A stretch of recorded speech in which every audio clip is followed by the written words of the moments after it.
Assalamu Walaikum. Hello friends, how are you? Welcome back to my another video. In this video, I am going to show you how to copy and paste a picture into a cell in Excel. Let's get started. At first, you have to open your Excel spreadsheet. Then select any cell, go to the insert menu. Then click the picture option, then choose this device. Then select picture from your file. Now I am select the image and click insert. Then resize the image. Now I am copy the image, go to the home menu, select the copy option, then click another cell and click the paste option. Now we can see we copy paste picture into cell easily. You can set the picture on the cell, resize this and set on the cell.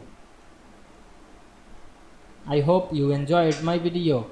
Please like, comment, share and subscribe my channel. Thanks for watching.